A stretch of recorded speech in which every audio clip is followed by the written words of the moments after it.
Friends, question number next. A particle of mass m falls from the rest at a distance a centre of the अर्थ. एक particle जो है rest से यानी विराम अवस्था से पृथ्वी के केंद्र से ए दूरी से गिरता है. ठीक है ना. The motion meeting with A small resistance, यानी उस पार्टिकल की जो मोशन है वो रेजिस्टेंस मीडियम के अंदर है. To the square of the velocity v, यानी उस बॉडी के ऊपर उस पार्टिकल के ऊपर जो लगने वाला जो रेजिस्टेंस है वो वेलोसिटी के वर्ग के समानुपाती है. And retardation being mu with unit velocity, यानी कहना चाह रहा है कि जो है ना जो रिटार्डेंस है वो यूनिट वेलोसिटी के लिए 1 है, म्यू है. जब वेलोसिटी की वैल्यू कितनी है, जब वेलोसिटी की वैल्यू 1 है, ओके, तो उसके ऊपर जो रिटार्डेशन कांस्टेंट है उसकी वैल्यू कितनी है, म्यू है. Show that the kinetic energy at a distance x from the centre, जब पार्टिकल सेंटर से x दूरी पर है तो उसकी काइनेटिक एनर्जी आपको बतानी है. mg r² 1/x minus 1/a plus के 2 mu 1 minus x/a minus k 2 mu log x/a. Where r is the radius of the earth, r radius of the earth है. And the square of mu being neglect, मतलब ये निकलता है कि जो अगर इस क्वेश्चन के अंदर म्यू स्क्वायर वाला स्टेप आएगा उसको रिजेक्ट कर देना है. सपोज दैट, ध्यान से सुनना बेटा आप. मान लिया this is earth, this is centre of earth. Clear है ना. ओ मान लो इसको आप, यहाँ से ऐसे पार्टिकल को ऐसे प्रोजेक्ट किया गया. Suppose that this point is p, surface का पॉइंट मैंने पी मान लिया. Suppose that o P is equal to x. Okay, सच्चाई तो ये है the kinetic energy at a distance x from the centre. कहना चाह रहा है कि यहाँ से सपोज दैट एक्स दूरी के ऊपर, क्वेश्चन भी यही है कि एक्स दूरी के ऊपर उसकी काइनेटिक एनर्जी बताइए. अगर एक्स दूरी यहाँ तक है तो यहाँ से यहाँ तक के ऊपर जो है ना जो पार्टिकल की जो काइनेटिक एनर्जी है, जो गतिज ऊर्जा है, आपको वो बताना है. Suppose that particle o dash तक पहुँचता है. ओके, वैसे वहाँ तक ग्राफ बनाने की ज़रूरत नहीं है, लेकिन फिर भी चलो खैर कोई बात नहीं. क्वेश्चन की तरफ चलता हूँ, थ्योरी की तरफ चलता हूँ, हल करता हूँ.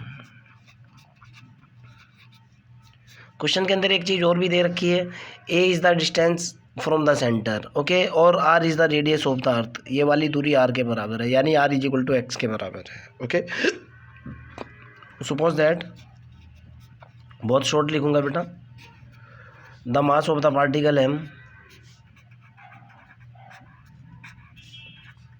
मास ऑफ पार्टिकल कितना है भाई, मैंने मान लिया सपोज दैट एम है.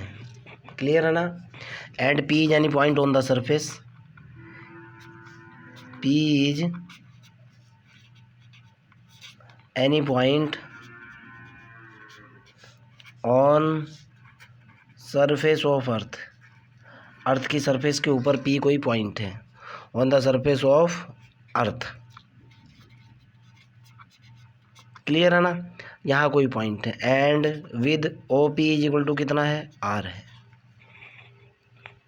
एक्स मान लो यार, क्या फ़र्क पड़ रहा है. O P is equal to r भी है और o P is equal to x भी है. मैंने एक्स मान रखा है, पॉइंट सरफेस के ऊपर ले रखा है. इस कंसेप्ट का यूज़ करूँगा पहले मैं. ध्यान से सुनो, आपने बीएससी के अंदर फिजिक्स के अंदर एक फार्मूला पढ़ा होगा, F बराबर G_m_E_m/r². अगर कोई पार्टिकल पृथ्वी से ऊपर की तरफ जाता है तो उसके ऊपर लगने वाला बल G_m_E_m/r² होता है. एक तो आपने ये चीज़ पढ़ी होगी. दूसरी चीज़ आपने ये भी पढ़ी होगी बेटा, ये अलग रख लूँ मैं, कि जो पृथ्वी के केंद्र के ऊपर जो वो लगता है, क्या कहें कि अट्रैक्शन होता है, वो हमेशा दूरी के वर्ग के समानुपाती होता है. ओके, अब मैं अट्रैक्शन ऑफ अर्थ की बात करूँगा, ज़रा समझने की कोशिश करना. नाउ आपने ये फार्मूला पढ़ा होगा, पहले आइडिया दे दूं मैं. F बराबर आपने पढ़ा होगा G_m_E_m/r².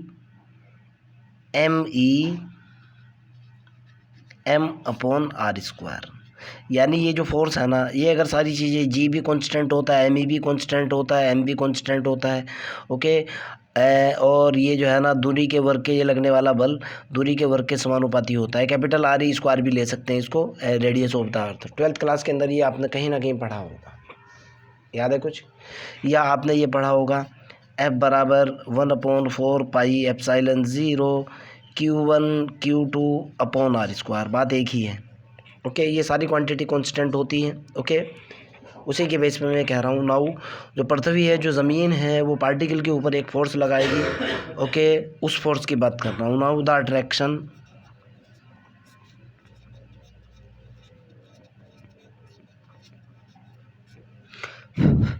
Of the earth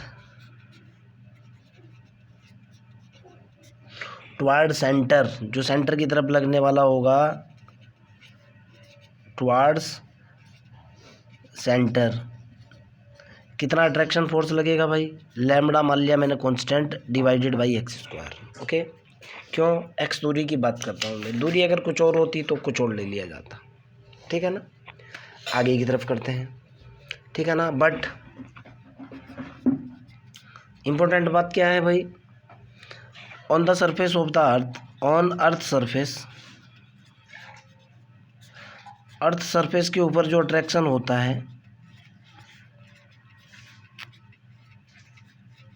attraction कितना होता है भाई? अट्रैक्शन इज जी होता है ना, and x is equal to r होगा। देखो आप सोच करके देखो, अगर ये आपकी अर्थ है, ये अर्थ है, सरफेस की बात कर रहा हूँ, सरफेस के ऊपर जो अट्रैक्शन होगा वो तो ग्रेविटेशनल फोर्स होता है, यानी जी होगा, और दूरी कितनी हो जाएगी? आर हो जाएगी। अगर ऐसा है तो जाहिर सी बात है, ये भी अट्रैक्शन है, ये भी अट्रैक्शन है, दोनों एक दूसरे के बराबर होंगे। जी इज इक्वल टू कितना होगा? लैम्बडा अपॉन एक्स स्क्वायर होगा। सरफेस के ऊपर एक्स की वैल्यू कितनी होगी? आर के बराबर होगी, तो जी इज इक्वल टू हो जाएगा लैम्बडा अपॉन एक्स स्क्वायर हो जाएगा। और अगर मैं यहाँ से लैम्बडा की वैल्यू निकालूँ, constant lambda is equal to होगा जी एक्स स्क्वायर। एक केस तो ये आ चुका, क्लियर है ना? ठीक है ना। Now I am putting the value of lambda, suppose that this is equation A. सीधा लिख रहा हूँ, शॉर्ट मार रहा हूँ। Okay, now attraction on the earth,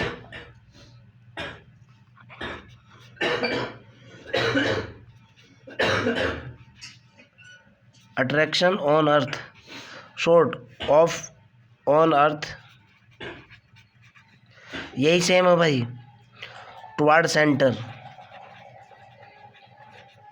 यानी स्टेटमेंट ऊपर का सेम है। मैंने अगर थोड़ा सा उनके ऑफ की जगह ऑन कर दिया तो आप गलत मत समझ लेना। कितना हो जाएगा भाई? लैम्बडा की वैल्यू डाली, लैम्बडा की वैल्यू डालने के बाद मेरे पास रिजल्ट कितना निकल करके आएगा भाई? ये हो जाएगा मेरे पास, एक्स की जगह मैंने क्या डाला? आर नहीं डाला अभी तक, ये हुआ ना। और यहाँ से lambda is equal to g, x की जगह आर डाला मैंने, जी आर स्क्वायर हुआ, हो गया ना? क्लियर है ना? यहाँ से देखो आप भाई, ये दोनों के दोनों फोर्स बराबर। यहाँ से मैंने लैम्बडा की वैल्यू नहीं निकाली, जी एक्स स्क्वायर, एक्स की वैल्यू मैंने आर डाली, आर स्क्वायर होएगा। अब ये जो लैम्बडा की वैल्यू है यहाँ डालना हूँ मैं ए के अंदर, तो कितना निकला? ये निकल गया g r square divided by x square. Clear? और मैं लिख भी रहा हूँ by putting the value of lambda, putting lambda is equal to g r square in a. आपको डाउट ना लग जाए। ओके, क्लियर है ना? अब आगे की तरफ चल लेते हैं। एक तो निकल गया भाई ये। Now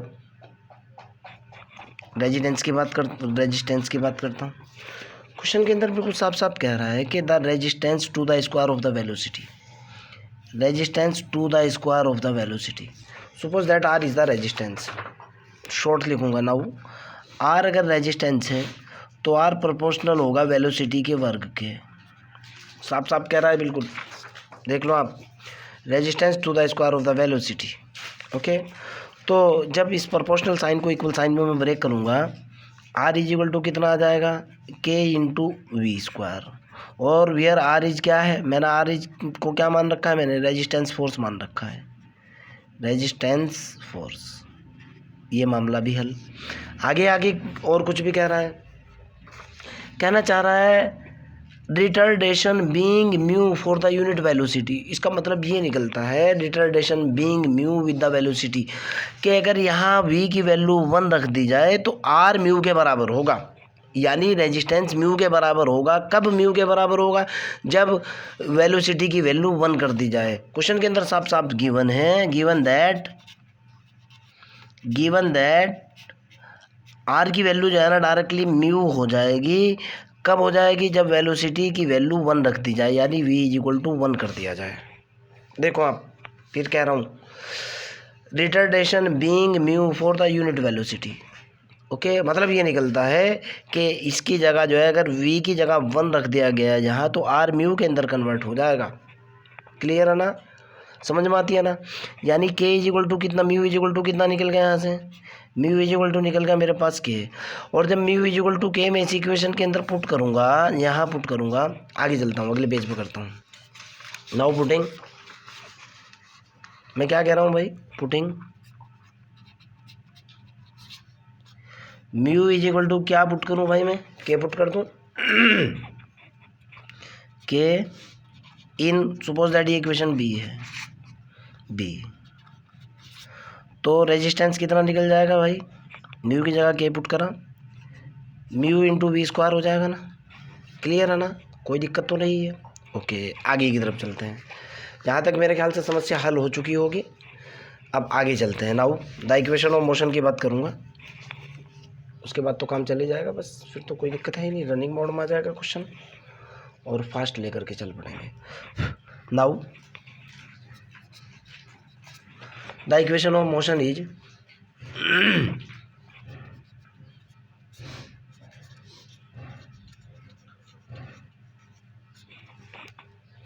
equation of motion of particle, आप भी जानते हो d2x ओवर dt स्क्वायर होगा, is equal to minus r square g बटे x स्क्वायर होगा, plus k mu into v square होगा। देखो कैसे, अब रेजिस्टेंस पावर तो ये है, ग्रेविटेशनल फोर्स कितना है भाई, यहाँ से देखना है आपको। ग्रेविटेशनल फोर्स आपके पास कितना है, देखो आप, gravitational force g r square divided by x square, और रेजिस्टेंस फोर्स आपके पास कितना है, r is equal to mu into v square. Okay, मैंने दोनों का यूज़ कर लिया। सवाल पैदा ये होता है कि सर ये माइनस क्यों किया, क्यों, अपवर्ड मोशन के अंदर एक्स डिक्रीज हो रहा है, ठीक है ना, क्लियर, नो प्रॉब्लम। आगे की तरफ चलते हैं। इक्वेशन ऑफ मोशन बन चुका मेरे पास, minus r square g divided by x square plus k mu. Okay, इसको कोई नाम देना चाहते हो तो दे लो, अदरवाइज आपकी मर्जी है। बट वी नो दैट, क्या जानते हैं हम भाई,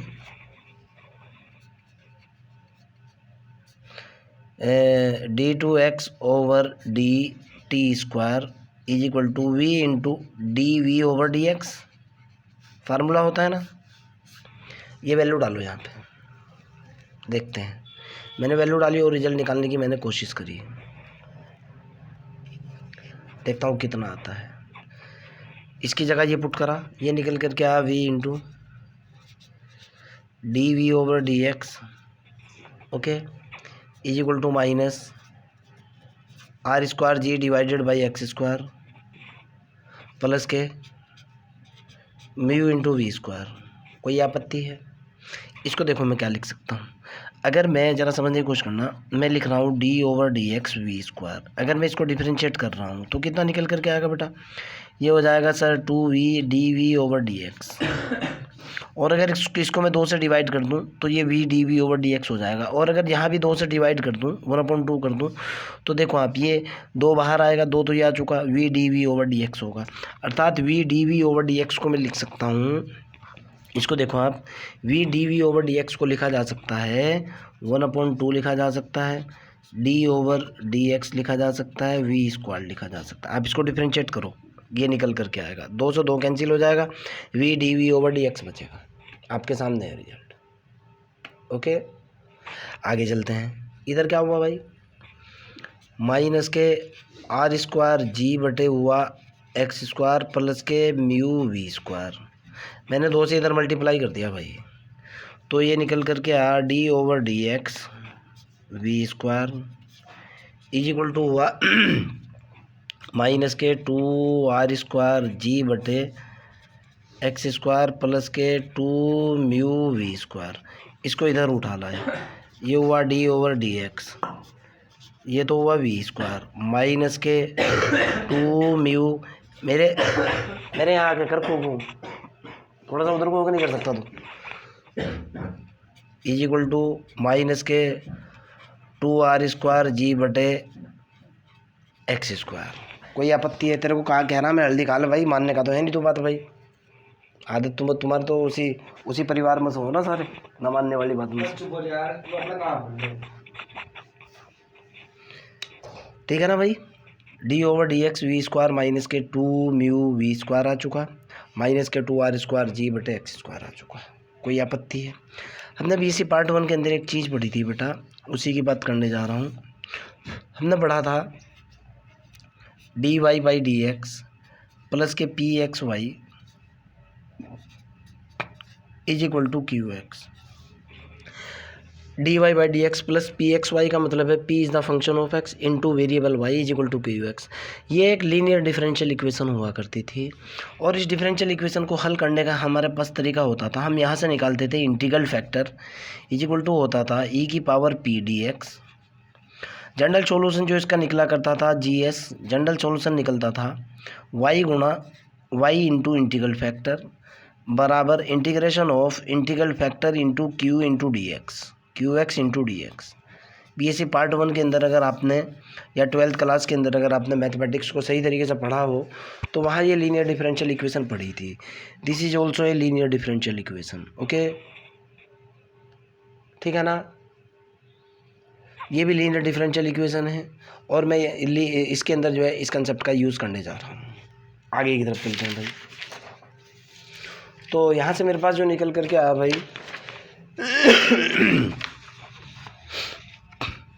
इसको मैंने क्या कैसे करके लिखा भाई लीनियर डिफरेंशियल इक्वेशन को। ये बनी मेरे पास डी ओवर डी एक्स, एक बार लिख लूँ, v square minus k 2 mu v square is equal to minus k r square g बटे एक्स स्क्वायर। ओके, मैंने इसका इंटीग्रल फैक्टर कैलकुलेट किया, देखता हूँ क्या आता है।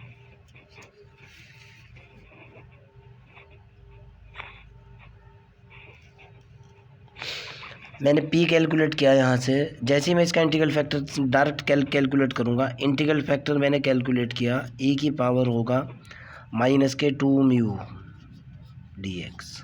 आप समझ सकते हो, जब मैं इसको इंटीग्रेट करूँगा कितना निकल कर के आएगा, e की power minus k 2 mu x. Okay, general solution निकल कर के आएगा y गुणा इंटीग्रल फैक्टर e की power minus k 2 mu x. Okay, आपको बता चुका था मैं अभी। देखो आप, सबसे पहले मैं इंटीग्रल फैक्टर कैलकुलेट करूँगा e की पावर में इंटीग्रेशन पी डी एक्स। मैंने इंटीग्रल फैक्टर कैलकुलेट कर लिया, यहाँ से ये निकल कर के आया। जनरल सॉल्यूशन में y गुणा इंटीग्रल फैक्टर, y की वैल्यू तो वी स्क्वायर है, वी स्क्वायर गुणा integral factor is equal to क्या है, integral factor into q into d x. इसका यूज़ कर रहा हूँ। इज इक्वल टू क्या है भाई, इंटीग्रल फैक्टर की वैल्यू पहला आर्बिट्रेरी कांस्टेंट लगा लो c माइनस इंटीग्रल फैक्टर की वैल्यू है मेरे पास 2 आर स्क्वायर जी बटे एक्स स्क्वायर, है ना, इंटू e की power minus k 2 mu x. अब ध्यान से सुनना, दो इम्पोर्टेंट बात बता रहा हूँ। e की पावर माइनस एक्स का फार्मूला क्या होता है, वो होता है 1 माइनस एक्स प्लस के एक्स स्क्वायर बटे factorial 2 and so on. Okay, अब मेरे पास e की पावर क्वेश्चन के अंदर साफ साफ कहा हुआ है कि भाई आप जो है ना पावर 2 को रिजेक्ट करोगे। ओके, e की power minus k 2 mu x का फार्मूला क्या होगा, वो होगा 1 माइनस 2 म्यू एक्स प्लस के 2 म्यू एक्स का स्क्वायर बटे फैक्टोरियल 2। ओके, अब एक चीज़ और देख लो, क्वेश्चन के अंदर बिल्कुल क्लियर कट बोल रहा है कि the square of mu being neglected, square of mu being neglect. अच्छा, जब square of mu being neglect है तो मैंने क्या किया, इस स्टेप को सिर्फ यहाँ तक लिखा, इसको रिजेक्ट कर दिया। अर्थात e की power minus mu 2 mu x की वैल्यू डाली मैंने 1 माइनस 2 म्यू एक्स। ओके, ये वैल्यू पुट करी मैंने इस इक्वेशन के अंदर, यहाँ इंटू डी एक्स के अंदर। ओके, अब देखो बेटा ये कितना निकल गया। वैल्यू मैंने यहाँ डाली, ये निकल कर क्या है बेटा, वी स्क्वायर तो ये हुआ 1 माइनस 2 म्यू एक्स हो चुका, ये इज इक्वल टू हुआ c minus 2 are square g बटे एक्स स्क्वायर ये हुआ, और यहाँ भी क्या हुआ है 1 माइनस 2 म्यू एक्स और इंटू डी एक्स। मैं इसको इंटीग्रेट करता हूँ बेटा, ध्यान से देखना है अब आपको। ओके, इधर निकला v square 1 minus 2 mu x is equal to c minus. आगे चलते हैं। जब आप इसके अंदर गुणा करोगे, जैसे कांस्टेंट क्वांटिटी है उसको बाहर निकालो, 2r² जी तो कांस्टेंट है, इंटीग्रेशन ये कितना निकला, एक तो निकला आपके पास 1/x², एक निकला आपके पास minus k 2 mu upon x, और ये इंटीग्रेशन में आया dx। ओके, तो 2 स्टेप यहाँ से बढ़ जाएंगे, कोई बात ना। We square 1 minus k 2 mu x is equal to c minus 2r² g. जब आप इसको इंटीग्रेट करोगे -1/x निकल करके आएगा, आपके सामने है। जब आप इसको इंटीग्रेट करोगे minus k 2 mu log x आ जाएगा। देखो ना भाई, आप इस दोनों को इंटीग्रेट करके 1/x² का, यानी integration x⁻² into d x बराबर कितना निकला, x⁻² + 1 बटे -2 + 1 बराबर x⁻1 बोले तो 1/x माइनस के साथ में, माइनस माइनस मैंने कॉमन लेकर के इसको प्लस कर लिया। ओके, आगे चलते हैं। अगर यहाँ तक आ चुका तो आगे मैंने क्या किया भाई,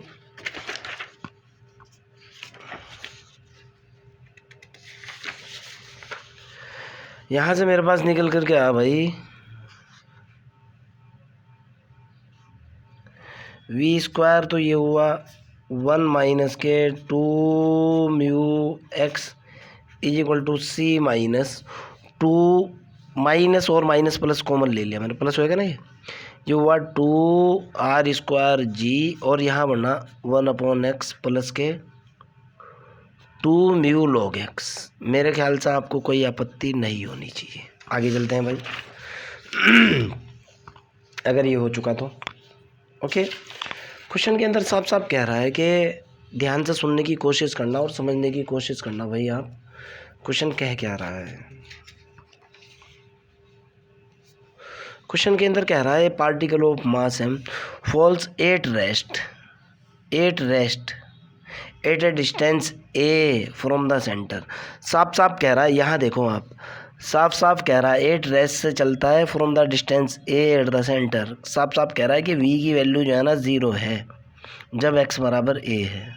क्वेश्चन पढ़ो आप, देखो आप, फॉल्स फ्रॉम द रेस्ट का मतलब v equal to 0 at a distance a, x equal to a पर v की वैल्यू 0 है। इस कंसेप्ट का यूज़ करूँगा नाउ। बट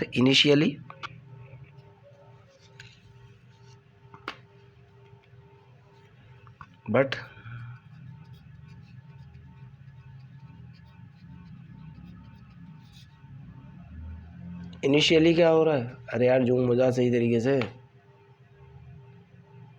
हाँ यार तुमने अलग स्थिति करती हमारी।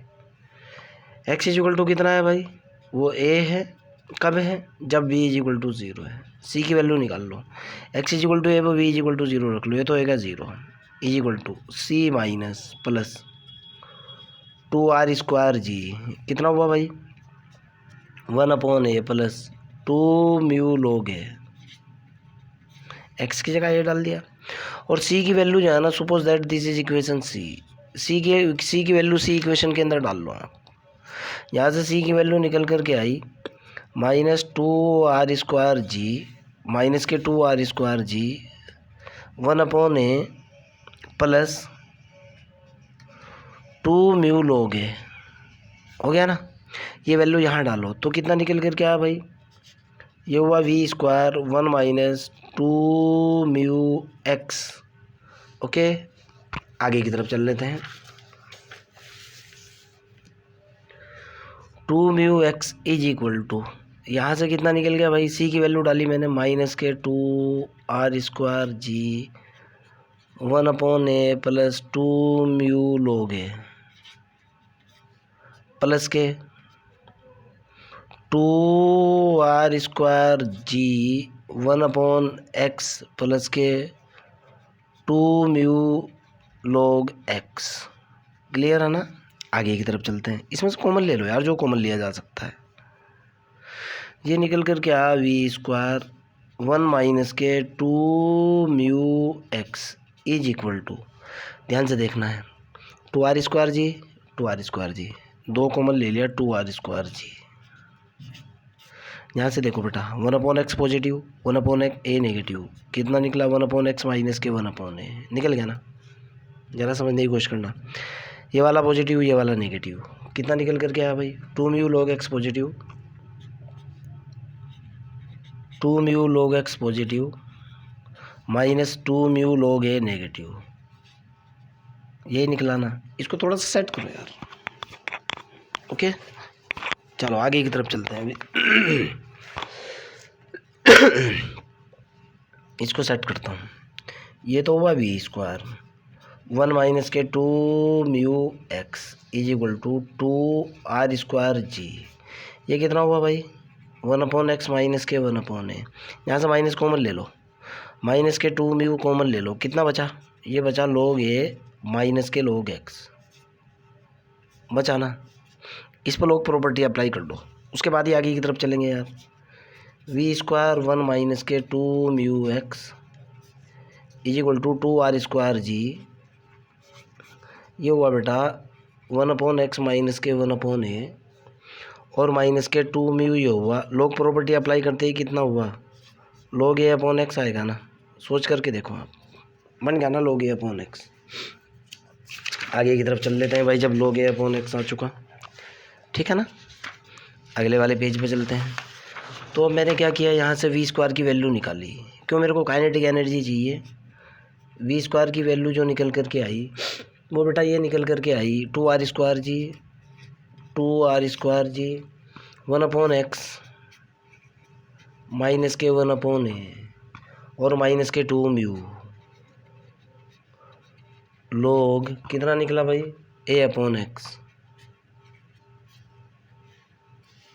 डिवाइडेड बाई कितना हुआ, 1 minus k 2 mu x. Okay, ठीक है ना। अब मैंने क्या किया,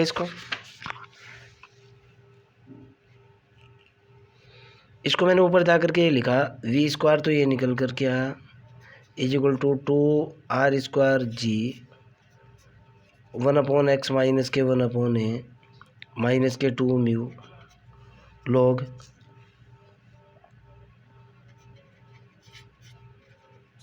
a/x। इसको ऊपर ले जा करके मैंने क्या लिखा भाई, 1 माइनस के 2 म्यू x की पावर -1, कर सकता हूँ ना। ओके, और हमारे पास बाइनोमियल थ्योरम होती है,